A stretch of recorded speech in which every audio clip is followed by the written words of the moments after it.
If the shrooms effect has a learning experience that changes tradition, that will be carried to the offspring.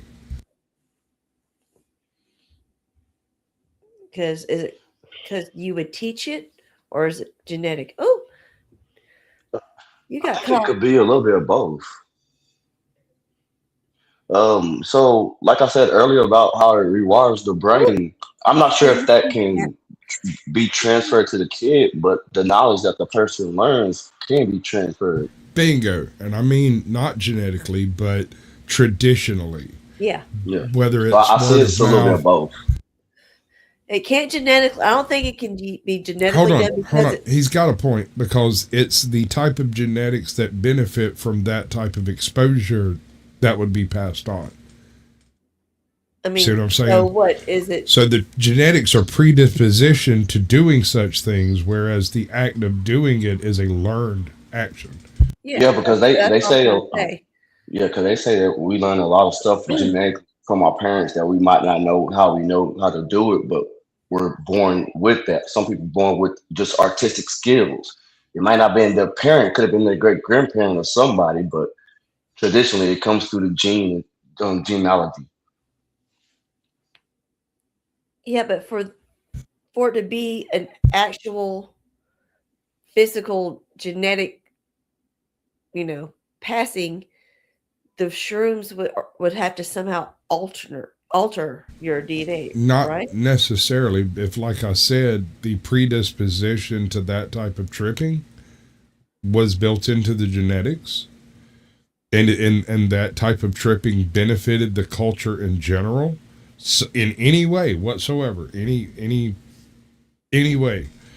Just being able to guess that there's a wolf over there one time might be enough. That individual's progeny would be more successful than the others that didn't trip. And so I can see it. It would be a self fulfilling feedback loop. I wonder how long it took them to figure out that inbreeding was bad. Um, Um, Run that by me again. Say that again. I said, I wonder how long it took them to figure out that inbreeding was bad. That they had to actually go outside of their said family to not Uh, have issues. that's a good question. I suspect that pheromones took care of that long before culture had to worry about it. our disformity, I mean, once they kind of realize, oh, well, we're doing this and our kids are coming looking out like a certain way, or we might need to change our ways. Well, I hear Yeah. you, but I'm not sure they would necessarily connection. It would take numbers and numbers and numbers of generations for that to actually connect up, right? But in this case, we're talking about 200,000 years of generally open natural selection, and they didn't choose their siblings as far as we could tell. So obviously there was something precluding that as an option. Although what it might be is debate. Like I said, I would assume pheromones would clear that up before you ever got to a cultural reason not to. Yeah, I can see that. I mean, I might be wrong, but I mean, I wonder how long it seems was to go legit to dirt me. out there. Eat the red berries. Ape theory because ancient humans weren't eating mushrooms. They rejected it because McKenna overclaimed what those mushrooms did. The mushrooms were absolutely there, and our ancestors were probably eating them. They may have helped our ancestors with the lateral thinking that is needed to invent new tools and strategies. So did shrooms make us human? Probably not on their own, but they almost certainly had an effect on the evolution of lateral thinking. Psilocybin mushrooms are one of the most I'll tell you another thing that really affects lateral thinking, and you can make of this what you will. Uh, Apparently, and this works with a fire, and it doesn't work with other forms of light, even unstable forms of light, even things like Jacob's ladders, and there's little Tesla balls where you can touch it and the thing follows you. Anyway, staring at a campfire, the coals in a campfire, does things to the brain that are very similar to like a trip like state, although it immediately stops when you stop staring at it. Have you ever just stared off into a fire, looked up, and it's been an hour, And it's like, Every the fuck time just I'm happened? high in front of a bonfire. You just kick back, you're nice and warm, Right. you just stare at them coals. And they're so alive. What They're you're just like, saying is you're double whammying it because you are both accessing the stoned ape theory while utilizing the staring into the fire theory, because both of these things have similar types of like brain neurochemical activity. The difference is, and this is amazing as far as fire and coals, right? Fire and coals induces a dreamlike state with zero drugs. yeah, Like, yeah. you, with nothing else involved, you're just sitting there, you stare in the fire for a second. The next thing you know, you're either asleep or you're like shaking it off and you got to walk away. And that's not just you. That is every single red-blooded person on the planet. Gotcha. Yeah, I And also heard. Oh my bad. go ahead. Also heard like you can get towards that same level by how you breathe, as far as a breathing technique. I can't remember what it's called, but um, you could do some type of breathing technique that can get people almost to that same type of feeling. You ever you ex-military, right? Yes, So I assume you've had that conversation about controlling your heartbeat to take a shot. yes. Were I you ever forgot what we capable talked of about. controlling your heartbeat? It takes practice. It's not the easiest thing Yes, to it do. does. Without the beta So, blockers. Yeah. Yeah, we call it tactical breathing, basically. right. It's just Well, controlling you your start breath. off tactically breathing 30 minutes before you freaking take the shot. You know what I'm saying? Like, you're trying to get everything to a steady, regular, bump, bump, Yeah, bump, so that when the shot comes, you're in time and in sync with it, and you adjust automatically without having to do the math on it. yeah. Like even with my ADHD, because I do have a lot of triggers, and so my heart rate will go so fast a lot of times. So I have to literally do tactical breathing So sometimes to get. here's the weird thing about that. This has always baffled me and my entire family. I'm a nervous, twitchy kind of guy, right? Especially when I get nervous. There's a guy on YouTube called Harry Nuts, and he came and visited me while we were on vacation in South Carolina, and we went on this little charter boat fishing thing. And they gave me they gave me a rod and reel. I promptly tangled it up with everything within arm's reach, and the captain got a hold to it, and he pulled me to the other side of the place. He handed me a different rod and reel, and he went over there and untangled everything and stood it back up. He turned around and looked at me, and I literally had it wrapped around part of the cabin and hooked onto the back of my jacket. And I was like, I don't know. And I'll never forget it. Harry turns and looks at Captain Jimmy and goes, "Watch this." And I was just getting everything loose and I got it straight. And he's like, "Sasquatch." So what's that, man? He said, "Tell me a joke." And I started telling him a joke, and just the most beautiful cast you ever saw. Zzz, right off the side of the dock, caught a fish, and then immediately got everything tangled. And as soon as I got it loose, he goes, "Sasquatch, tell me a joke." So I told him a joke. And yet again, right into the mouth of a creek, right under some brambles, and Captain Jimmy stops and goes, "Sasquatch, I got to ask, how long have you been fishing?" "Oh, let's see, I'm 47, about 47 years." He just started laughing. He's like, you just get all tangled up when you get nervous, right?" And I'm like, "Well, that's part of it. But part of it is I overthink everything. I'm like trying to plan everything out, and I do it all in the wrong order with my hands when I'm thinking it over. And he's like, because what he was commenting on was the fact that I was using multiple very complicated launching methods, the kind of stuff that experienced anglers use, but only when I wasn't paying attention what I was doing. Otherwise, I was catching my hair and my hat, and it's like, ugh. You were using one of those, was it one of those reels that they're like, they look really cool looking, and you think they look Bait easy caster. to use because they got a push button, but they're very, No, very complicated because they had to do all this crazy stuff and everything. Oh, God. no, I was using, these were all bait casters. He had a full setup rig of straight bait casters, everything. And that's fine. I mean, I've used bait casters before. The thing is I was nervous. I just met Harry. We was on a boat. I thought he was going to murder me. He was 6'7". Like, the man is a gigant. Like, he is one of the watchers. Homeboy is huge. And here's the thing. When he films, when he's doing his live streams, he holds the phone up, and so he looks short. And then when he gets out of the truck, and it's like, dude, I'm 6 foot. It ain't often I got to tilt my head back at folks. I'm just saying. You're Squatch, he's Kong. What the fuck? Dude, he's a gigant. I'm looking up to people my whole life. You short? You one of them small kings? I'm 5'7". I'm 5'7", but people think I look like Kevin Hart, and Kevin Hart's shorter than me, so that's an insult. Oh, is it? Damn. No, but if I was you, I'd ride that motherfucker straight to Hollywood. So. Hell I'd be doing Kevin Hart lookalike contests and shit. I've been called Kevin Hart His since the body Marine built Corps. movies. Hey. That's where I got the nickname, was Hey. Kevin Hart, was in the Marine Corps. Yeah, well, Oh, cool. being a Marine and having, a lot of training with stuff like that, you could possibly be a double for him. That's how you can do some money. Kevin Hart, if you need a grown little man to replicate you, you can crack maybe a holler. Replicate. Grown ass little man, huh?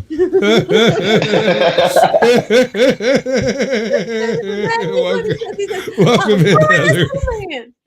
Isn't that the name of one of his shows? Did you see the Squeak Easy Pack crash out? Did either one of y'all see that? I caught on to the end of it. You talking about That was the crash out. The end of it, yeah. That was it. Oh yeah. It happened quick.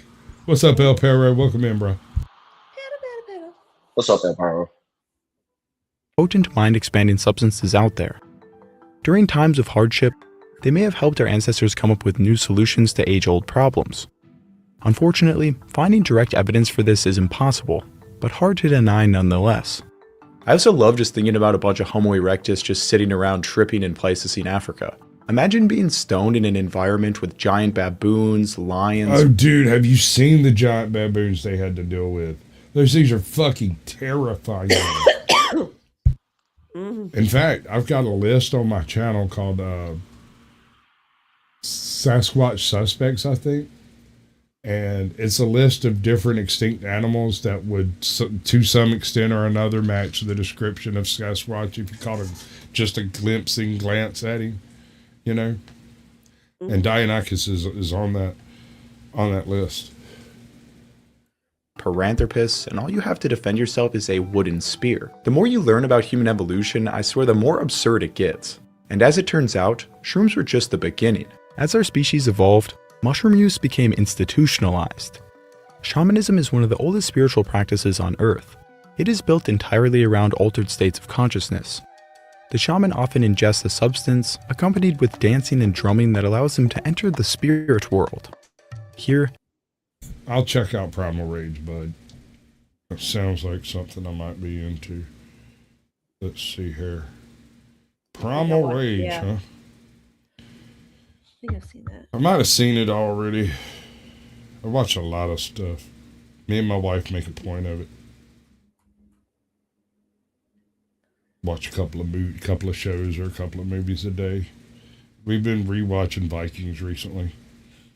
Oh wait, are you talking about the video game adaptation? The Rock and a giant white ape? Is that the one? No, that was Rampage. That's the name of the video game. Let's see. 2016, it's a fantastic movie that explores different cultures into the elusive creature. We first think there's only one Bigfoot in one scene where Ashley is walking in the woods. Wait, no, that's a different movie. Wasn't Primal Rage the Indian movie on Netflix? Or Indian show on Netflix? I don't know. Or Native Americans, whatever you want to call it. Gorged. No, that was primitive, primeval. I think it's Primeval, wasn't it? Yeah, Primeval. That was a very good show, by the way. I really enjoyed that. I haven't watched it yet. I won't say that about it. But let me just put it this way. That entire thing wouldn't be out of place as an episode of Westworld. I don't know why it had me thinking Westworld while I was watching it, but it did. They obtain knowledge and wisdom to bring back to their group. It's the same exact lateral thinking we talked about earlier, except now it has a job title. Our earliest evidence comes from Europe around 40,000 years ago, where archaeologists have found bone flutes, hybrid figurines, and abstract cave art. Depictions of human-animal hybrids are highly indicative of shamanism, because in traditional societies, shamans often wear the costumes of animals to gain their power. There is no doubt that shamanism was common throughout the world this early on, and they almost certainly were consuming psychoactive substances. Shamans in Siberia conduct these traditions with mushrooms to this day, and their culture traces directly back to the Ice Age. But an incredible site in North Africa finally proved this connection. In the Tassili Na'ajer Plateau in the Sahara Desert. What it were? I said, but Indians are Native American. I mean, okay. I mean, do we really want to get into this? Well, you can finish the video. If we want to talk about that, we can talk about Yeah, that. we can argue about that shit after. The next video is, I don't know, we'll see. There is a cave painting depicting something profound. A strange masked figure with mushrooms growing out of every surface, his hands full of shrooms. The distinctive round caps almost certainly represent psilocybin mushrooms. But the figure isn't alone. Around him, figures dance in elaborate costumes, while others make love. The whole scene carries the unmistakable appearance of a ceremony with people in altered states of consciousness. Other cave art from the same time period in Spain depicts mushrooms as well. You know, that these bits of art wouldn't be out of place in my high school friend's bedroom with like some black light paint on the wall. Hashtag just saying though. Yeah, I got you. It's the two Bigfootses, right? Two Bigfootses. Yeah. What is this? Well, shamanism was the most. I actually woke up watching that movie one night. I fell asleep on the couch watching. I think it was the Doc the I'll Be Your Huckleberry movie. What was that? Hiccup. Tombstone. Right. Tombstone. What was it? Tombstone. Yeah. Right. Tombstone. I went to bed while I went to sleep on the couch watching Tombstone and woke up with Primal Rage playing. The rollover. Right. And stare at the TV like, the fuck is this? Fuck it, I don't care. Most common religious practice across the entire world during the Stone Age, and it seems institutionalized mushroom use was common as well. I have been studying human evolution for years, and honestly I think I vastly underestimated the role of psychoactive substances in our development. Yep. Another substance has been used since the Ice Age that you have probably consumed. Wild cannabis was growing across Europe and... Okay, so here's the really, really weird thing about this, right? Agriculture was not invented to feed the masses. Agriculture appears to have been developed first to grow weed and then to grow wheat, but not to feed people, to make beer. Yeah, I mean, it was already growing naturally anyway. They first called it the rudiless plant, which is like a connection to it, but now we have better strains. It depends on what location, of course, but yeah. I'm just saying, the human body has cannabis receptors in us. You know, it was meant for us to ingest. Do you know what the very first plant that was that we can prove was moved by humans to a new environment? The fig tree. The fig? The fig tree. The fig tree. Because here's the thing. In order for figs to make seeds, you actually have to let the fruit go past its useful sell-by date, if you get what I'm saying. And so it was easy to pick some dried out figs off of a tree with seeds in it and carry them, even though it wasn't valuable as a food crop. We can literally track the movement of different populations of humans based off of the figs that grow where.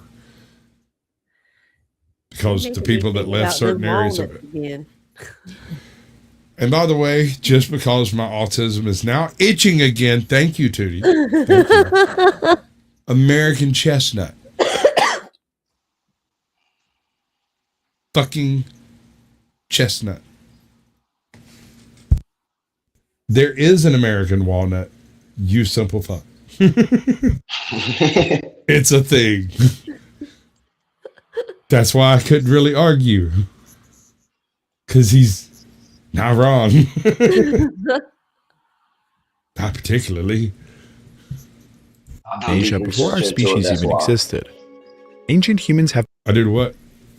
I said I did deep research into it. That's why I know that part. Yeah, right. been living among this plant since the first Homo erectus left Africa some 2 million years ago. In its undomesticated form, it is fairly low in THC, the chemical that gets you high, but it is very high in CBD, a chemical which helps with anxiety and pain relief. The seeds are also edible, and the plant itself makes very strong cordage. This plant was very useful to our ancestors. There's a decent chance that the medicinal factor of carrying hemp was less important than the cordage factor. I mean the damn thing has so many uses. It's true, but for cordage, it is the most superior plant for cordage specifically. And quality cordage would have been the difference between life and death during an ice age. But did they actually get stoned in the Stone Age? Recent DNA evidence found around 12,000 years ago, two families of cannabis diverged, one used for hemp and the other for THC. Meaning as far back as the end of the last ice age, ancient humans were cultivating cannabis for multiple purposes, including drug use. High THC varieties could have simply been consumed like an edible or smoked. At 12,000 years old, this puts its domestication slightly before any food crops. It actually could be the earliest plant ever domesticated. It is still contested where it was first domesticated, most likely being East Asia. Our earliest direct evidence comes from the Oki Islands near Japan, where 10,200-year-old cannabis seeds were found in Jomon pots. What do you know about the Jomon? I know nothing, sir. All right. Please educate me. So, before there were Japanese, there were Jomon. And the Jomon culture occupied locations all over the Japanese islands. And these people lived with another group of people called the Ainu. No one knows how long the Ainu have been there, but the Jomon are taken to be the indigenous Japanese, right?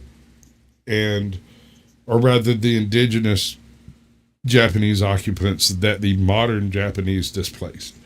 Mm-hmm. The Jomon displaced the Ainu. We don't know when. So far back that there's not even like archaeological records of it. But anyway, it's one of those things that kind of had to have happened. The Jomon were very heavily seafaring people. The Ainu were basically mountain folk. So when the Jomon decide to colonize an area, they don't really come in and just like land and breed. It's more along the lines of they'll show up and build a camp, and then they'll come back to that camp next year and show a friend. And then, that camp gets developed more each time you come back, and eventually somebody just stays because the fishing's good and there's nobody really competing for it. And it's a nice place to stay because we've done all the things that you need to be able to stay there. And then there's a family, and then there's a village, and 20 years later it might be abandoned by the same group of people because they found a better place to go. So it's a really transient kind of society that we're talking about. And they lean really heavily on almost entirely on oral tradition and whatnot, right? What they don't seem to have done was set up major commerce locations and major cities, for lack of a better term. Mm-hmm. But they did have very unique pottery styles and have some interesting fishing accoutrement that implied that they fished for something very large. They got these basically roped harpoon things that, I don't know, it's kind of hard to explain, but I wouldn't be surprised if they were hunting sea lions and whales and shit. Mm-hmm. China and India documented using cannabis in spiritual rituals, along with many other cultures. Herodotus, the world's first historian, documented its use by the Central Asian Scythians. He writes, "The Scythians, as I said, take some of this hemp seed, and creeping under the felt coverings, throw it upon red-hot stones. Immediately it smokes, and gives out such a vapor as no Greek vapor bath can exceed. The Scyths, delighted, shout for joy." The Scythians were the pioneers of mounted warfare, known as brutal warriors. But it seems they loved to high as much as the rest of us. Cannabis would make its way into cultures all over Europe and Africa as it spread with trade, becoming important to many religious practices. I don't know about you, but I find it hilarious that one of the first plants we ever domesticated wasn't to feed villages. No, it was more important, it was to get high. But the next example is even funnier. Humans may actually have invented civilization so they could get a steady flow of beer. Alcohol is one of the oldest intoxicating substances consumed by humans. Fruit So this is what I was getting at. General consensus is farming techniques were developed Sumer Valley 6,000-7,000 years ago. But wait, no, Anatolia 9,000-10,000 years. Oh wait, no, China 11,000-12,000. Wait, no, North Africa 16,000 years ago. There was a straight line of hemp plants planted. They did not get they were never harvested. And so this is the only reason we have evidence of what appears to have been a small canal dug for the very first evidence of farming 16,000 years ago. This predates Göbekli Tepe, it predates every city in the known world, and yet somebody took the time to redirect a stream into a straight line and plant hemp. Right? The first gorilla grow was the first grow. That's what I'm getting at. naturally ferments in the wild, and chimpanzees purposefully seek out this food source, consuming over 2 drinks a day worth of alcohol. Our ancestors were almost certainly doing the same thing, but at some point we developed a more efficient method. In the Levant region starting 15,000 years ago. Welcome in, YouTube police. Good to see you, bro. Crack baby. You met him yet? Oh yes, he's blessed my panel before. Oh, cool. All right. Then I'll leave it alone. I can't surprise you with how nice a person is if you already know. Yeah, he's a great gentleman. The Natufian culture began harvesting wild grains in abundance. They were grinding them up into flour using stones, giving them a calorie-rich food staple. By mixing with water, they made nutritious porridges, and if left out, would ferment into alcohol. And we don't just have to hypothesize. Researchers have found residue of beer dating back 13,000 years ago in the Levant. At Haifa Cave, stone mortars were carved into the cave floor. Damn right. And then there were many burning bushes. Right. It's a miracle. That motherfucker talking. No, that's me, dumbass. I'm behind you. Hey, I've had a couple bushes speak to me, burning bushes a couple times. So I don't know. I've had some bushes speak to me while I was burning some other bushes, but I ain't never had the bush I was burning speak to me. Just to let you know. Just saying. That shit sound crazy. Barley-based alcohol were ground and fermented. This proves that beer predates agriculture and even civilization by thousands of years. Imagine getting together with your lads in a cave, brewing some beer, and getting drunk 13,000 years ago. How long does it take to make beer? I guess depending on how well you want it. I've seen people. It can take a few weeks to long. Well, depending on. Like not counting cold brew, because I don't think that's what we're doing 26,000 years ago, bro. Or like we're not craft brewing like over that. here. We're talking about just bucket grain beer. Think about, oh gosh. Think about the first beer ever made. I wonder whether or not the first beer was actually not collected fruit of some type. Right? Because that'll do it. That'll do it. Bro. All that requires is fermentation and sugar, right? So here's the thing about that. And this is something, it kind of matters, but then again, it doesn't. The effect will take place regardless. But there are certain species, breeds of yeast that are better than others, right? And so if you don't have those special breeds of yeast, you can't make certain types of brew, right? So Yeah. if you're doing a certain type of lager, or you're doing a whatever, you have to have the right mix of yeast to pull that off, and then you have to have the right process with the right grains at the right stage of malting and all that silly shit. They weren't doing that, but I do question, is it not possible that they had a more robust yeast strain capable of heavier gravity beers, perhaps? Like meaning as in So they'll turn out today, thicker and just ballsier, so to speak. well, not necessarily thicker, but heavier alcohol content. Today, in order to make a high gravity beer, one of the tricks you do is you reduce the temperature and utilize low temperature yeast so that it's a very slow cook off process, and you keep the temperature really low. And this prevents it from going crazy and creating alcohol followed by vinegar. And so it cuts off the vinegar producing yeast, but leaves the alcohol producing yeast longer, right? And this creates a higher gravity brew. I wonder, considering that this seems to have occurred during the Ice Age, would they not have had access, or at least to a more robust, heavier strain of yeast, perhaps? Well, Something that we considering obviously don't have, because modern brewers, there's basically one master type of yeast we use today, and it's basically called brewer's or baker's yeast. And there's like a dozen different yeast strains in there, and whatever works best works for you is what reproduces when you do the thing. let's see, what they use now is pretty much everything that is used in producing anything we consume, food, drink, whatever, has been how they say genetically altered, so to speak.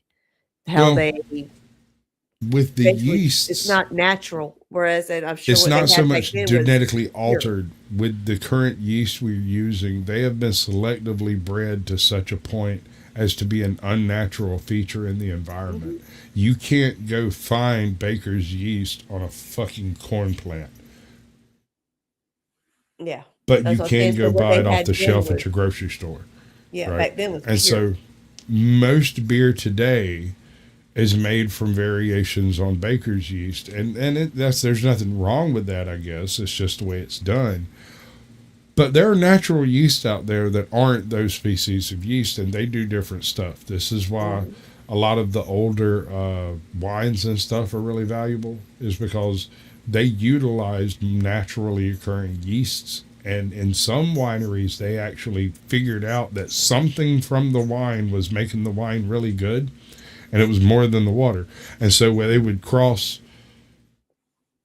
dip the wine from the previous run to the next run to make sure that the yeasties were properly mixing. And then later they'd fortify it, which is a very interesting conversation we'll get into later.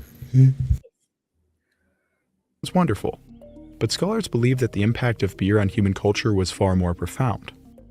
Göbekli Tepe is one of the most important archaeological sites in the world.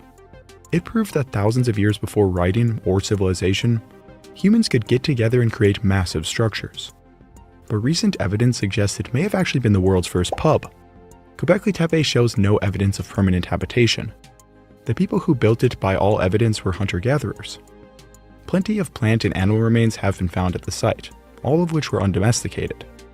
But their abundance suggests that lavish feasts occurred here, feasts which included beer. In multiple rooms at Göbekli Lots of Tepe, beer. trough-shaped limestone vessels have been found. They are built into the floor of the room. 6 have been found, and in total, add up to 160 liters. A grayish-black residue was found in the lower part of the vessel. Chemical analysis found evidence of oxalate. Oxalate develops during the steeping, mashing, and fermentation of cereals, and can indicate the production of beer. It is still contested if this proves for certain that beer was being produced, as old porridge could hypothetically leave the same trace. Do you know why the old pubs all had their own type of beer? Yeah, because the usually was it the with the atmosphere and the dampness being different with the yeast would develop Close. differently in different places. You're correct. You're also incorrect. Okay. Most of your English pubs, or if that's what you want to go with, but your general pub, what do you call it, tavern, whatever, Yeah. they would have food that they served, and part of the food would be baking bread because bread is extremely cheap to make, and you can make a lot of it, and it feeds everybody. And when bread goes off, you don't throw it away; you put it in the beer barrel to make beer with. Because it's still carbohydrates. There's nothing wrong with it. In fact, it's simpler carbohydrates after it's been cooked because you've already sent it through one process of processing. So beer or bread can make exceptional beer under the right circumstances. Oh. And so individual pubs would have individual blends of beer based off of the breads that they made.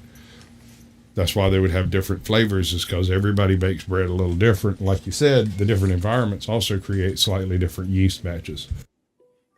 And for those who don't know, pub comes from the term public meeting house. There you go. Though many scholars are convinced beer was being made, the beer would have had an alcohol concentration of only about 2%. But considering these people had no alcohol tolerance, and there was about 40 liters in one trough, the effect would have been noticeable. But beyond the fun that may have gone along with consuming alcohol, beer was safer to consume than water in these days. Thus, it was nutritious and safe. Nutritious The vessels are and often delicious. surrounded by benches which could have sat more than a dozen people. The perfect structure for communal feasting and drinking. Getting drunk with your tribe at Göbekli Tepe. Which kind of, to me, implies that at Göbekli Tepe had a roof, right? I mean, if you're going to be sitting around drinking, it's probably not going to be in the rain. I don't think. Am I right? Yeah. Let's see. I need to change my banner. I've suddenly caught a case of griftitis. Oh no! Chronic case of griftitis. The only treatment's cash. Here I am. Oh, what's up, Ben Holden? I've been looking for you, bro. Welcome to the show. Me and him are going back. Did you see it yesterday over at Crack Babies? Me and him were going back and forth in chat. He's fun. That's a good deal. All right, what's up, Fab Daddy? Welcome in, brother. Tepe must have been a great time. These feasts were clearly important to bring large groups of people together to bond, share ideas, but also to move massive stones like those found at Göbekli Tepe. To supply these feasts, Yeah, more you can tell they grain were and all meat white was needed. people. Oh, They had no helping asses. Hey, buddy. I've been making everybody else do jazz hands, but I'm just going to let you in. What's up, Bradley? Your WWE hands. Oh, no. You got some Wait, Wonder you got Woman. all four of them? I Dude. got enough of them. I really want the United States Championship, but I got the normal championship, the World Heavyweight Championship, the Intercontinental, and the tag team. And the tag, that's the one. The tag team one was always the one I watched for whatever reason. I don't know. I have two more, but they're dumb. They're the NXT, what is it? United States Championship, the one that fucking Dirty Dom had. And then I had the original John Cena. The John Cena! Can't see me title. The spinny one. That's Damn right. So, how much have you been watching of the show? I caught a little bit. We're going with the fermentation of beers and stuff. Well, Learning we're about discussing Paleolithic drug use and alcohol use. beer. Okay. Okay. So pre-Göbekli Tepe and post-Göbekli Tepe, right? Great Okay. googly moogly. It sounds like we're talking about dinosaurs that drink in the Not prehistoric. Well, no, that's the difference between archaeology and paleontology, right? Yeah. And if you knew anything, I'm just saying, if you knew anything, you would know that I, sir, I'm a paleontologist. I do have to find the clip. Hold on. Where's it at? Do raptors have large talons? That can rip your stomach out. 6 foot. You know about cars? Yes, I'm a paleontologist. Oh, it's okay. There's dynamite in this bag, too. I am a paleontologist. I'm a paleontologist. Paleontologists study really old stuff. Like crackers. Because bad movies are funny. Oh, Right? cracker. Because I'm a paleontologist. What the heck is that from? I so Deary got- Off the Wall. The movie's name is Deary Off the Wall. And if you pay like $2-3 on Amazon, you too can watch this film. There is, listen, it is a cinema masterpiece. I cannot tell you. They actually, they use stock footage from like a 1960s road race as their driving footage. Oh God. It's great. It's great, dude. There's this dance party that takes place. They eat spaghetti and coffee, and then Spaghetti they and go to the coffee? caves. Huh? Yeah. Spaghetti and Yeah. coffee like mixed together, or Yeah. Well, no, I mean, not at first. okay. In fact, there's even a cameo of a bowl of mud. There's nothing to hate about this film. Deary Bowl of mud. Off the Wall. Deary Off the Wall. Deary is a mounted deer that gets into shenanigans. Okay, I had figured it had something to do with deer head mounted, Right. and he's off the wall, like unchained. The funny thing to me is like when Deary's walking around, he does the behind the antlers view, and they Oh, have yeah. these deer hooves that they reach up and open doors with and stuff, right? And the second I saw it, I started laughing. I paused the movie and I laughed. And there's like 4 people in here watching this with me, and they just look at me and they're like, "What's so funny?" And I'm over there with tears coming out. I'm like, "Some asshole had to kill a deer to film this film." Two of them. There's no way those are the actual hooves from the deer they're using to film it. You don't think they I were knew fake it. hooves? No. No, sir. Those were not fake hooves. Just trust me on that one. Trust me. I do. bro. I believe you because I remember learning about there's an Australian movie with a kangaroo in it, and there were shots like that with kangaroo hands, and they said that to get those they had to chop off a kangaroo. Yeah, they had to go kill a kangaroo. That's right. It's the easiest way to make kangaroo hands, bro. Same thing for a deer. And for skeletons in movies, Yeah. Well, I mean, Guys. What is that? There was a movie that reported. or if you need a ghoulie ghoul on a ride through Disney, you can have you a good old fashioned skeleton up there. Apparently, Yeah, those were real skeletons. Some of them reported. Yeah, that was in what over the Mhm. Pirates of the Caribbean. Yeah, Yep. that guy's got a hoe. which one? Nice hoe. Yeah, I got a whole stack of freaking layouts over here, bro. Like, Ooh. I can do all kinds of stuff. Freaking me out, man. All right, so these are all the rest of these are built around particular backgrounds, right? Okay. So this is like a court room kind of setup. Oh, This one is actually set up. No, this is the courtroom one, and this Yeah. one's set up for a debate type thing. okay. So you like come in, you bring this. You've got the media, the moderator, your pro, your con. You've got your screen share, and then there's enough room for like 6 more people, I think, and they're all real tiny, called the Peanut Gallery. Oh, nice. I worked on a bunch of stuff for a while, and nobody was interested, so I was like, but it's still there. I can reproduce it, drop of a hat, so whatever. Yeah, that's all good. We're on the domestication of both plants and animals. We domesticated Genetic them. analysis has shown that the domestication of both einkorn and emmer wheat took place in close vicinity to Göbekli Tepe. Therefore, farming and ultimately civilization may have been the byproducts of brewing beer. I mean, after all, what greater incentive is there than beer? And the more you think about it, the more it makes I have an idea. Mhm. Can you bounce a little bit? Good girl. That's all you get. That is my. Wait, where'd he go? Shit, it's the wrong one. Oh. That's all you get. sense. The consumption of A alcohol payout for helps the rest. communities bond, relieve giggle, stress, giggle, but also giggle. leads to that lateral thinking we were talking about earlier. This is And this fucking may have led to classic. new ideas in these communities. But every drug we've mentioned so far are tame compared to what we discovered in the Americas. His In hair South looks like America, a McDonald's variety of Archie. incredibly potent drugs have been used since the Stone Age, one of which is coca leaf. So Cocaine. No, coca. here's the funny thing about that their South American jungle everybody talks about, right? Impenetrable, nightmarish, everything's trying to kill you. Jumanji. Unless you live there. Oh. And if you live there, you know, or maybe you don't know, but you utilize the resources that are there. And you realize most of those trees either produce nuts or fruit. That's nuts. Most of those trees, if they don't produce nuts or fruit, are medicinal. Same with the vines. Some sort of fruit or they're medicinal. So that goes to chocolate, vanilla, like 24 other things.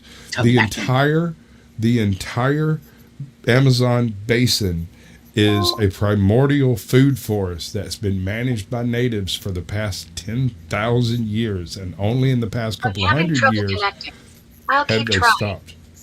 Oh no, we're having trouble connecting. That Careful was with him. the A word. You have to be careful with the A word. It sets it off. Which? Amazie. Oh. the rainforest. That's Oh also yeah, no, I got you. I triggered his Siri type thing. Oh. If I say Amazon, shut up. It didn't work that time. Actually, I guess it works for you, but not me. I'm in the room. Amazon. Play. No, you'll get no. Cancel. Play back Betty. What do you want me to play? An air raid siren. No, I think it's done. It didn't hear it. Yeah, it doesn't Only like laughed me for so either. long. Oh, okay, it's done. Nope. I like to have it make announcements. Those are cool. I know it don't work too well. Let's see, Amazon. Sorry, something went wrong. All right. Congratulations. Just like the rest of us. Yes. See, I knew AI would be a person. You don't have to worry about a thing. Oh shit. Let me try this again here. Amazon, make an announcement. What's the announcement? I'm gay. It's gonna work. Come on, asshole. Come on. Nope. Nope. Are you gonna work? No, it's not gonna work. Hell no, it ain't gonna say that. You piece of shit. I hate you. Sorry, something went wrong. Of course it I did. bet it did. I bet it did. Maybe if you shut the fuck up, it'll work. It does like a an announcement. Yeah, right. It just plays me sick, man. Stupid thing. Amazon, make an announcement. Announcing. It's going. Make an announcement. What the fuck? It's going. You're welcome. What a piece of shit. Yeah, I'm telling you, here's the difference between me and you, bro. I am waiting patiently for our robot overlords and hope to serve them faithfully. Yeah. If that fucking dumb, I'd be able to trick them. Something went Yeah, wrong. well, you I'm can't. telling you. That's why they keep me around. Oh, damn Yeah. overlord. Damned overlords. Leaves. Hear about the The active ingredient, of course, being cocaine. cocaine. Coca leaves naturally grow all over the Andes. Chewing the leaves provides a mild energy boost and relief, but of course, ancient humans found a way to intensify their effects. Archaeologists excavating a house from 8,000 years ago found coca leaves on the floor, and along with them were pieces of calcite. Calcite helps to release organic compounds. When combined with coca leaves, it creates a much more intense high. The quantities of the leaves suggest that the wider community was coming together to chew coca leaves recreationally. And the time period just so happened to line up with the explosion of systematic farming in the region. Go figure. Coked up farmers were spearheading civilization. Hold on, let me get this straight. The folks that found coca leaves immediately planted a shit more coca leaves, and they did it really quick. Go figure. Who'd have thunk it? some good shit. Just a bunch of people There's chewing a, up things there's a out. reason they calls it Bolivian marching powder, bro. I What bet they happened had that shit ragged up like goddamn Walter White. some blue coca leaves. what I'm about just saying, dude. what about smoking it? Can't you smoke the leaves?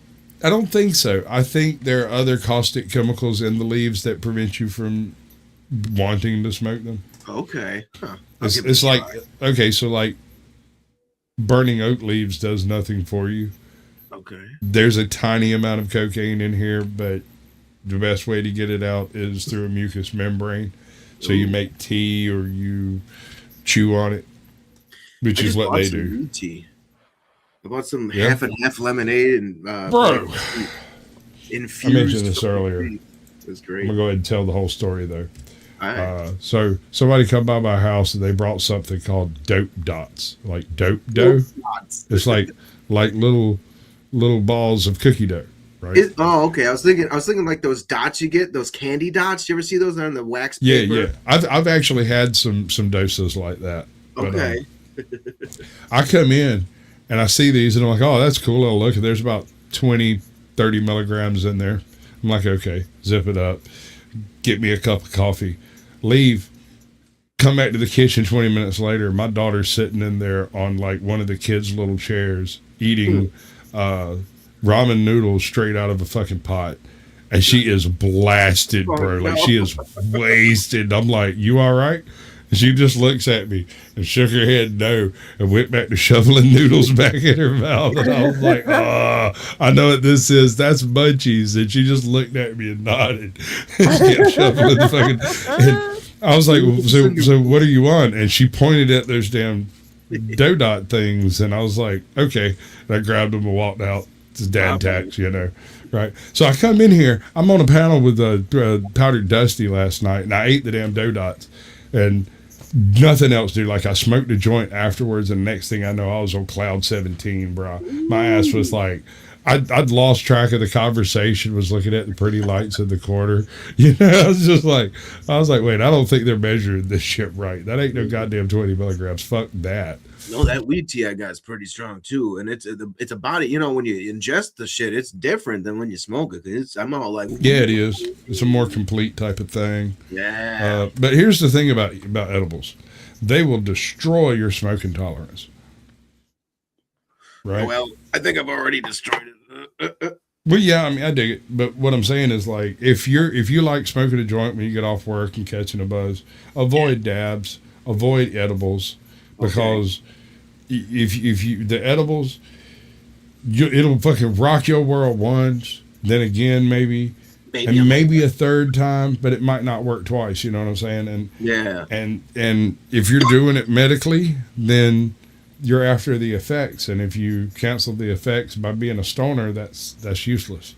That's why I might have a problem with that, the tea, the drink, because I don't really like the gummies too much, even though this drink is pretty sugary. I mean, I would have to assume that all those gummies and treats and stuff are very sugary.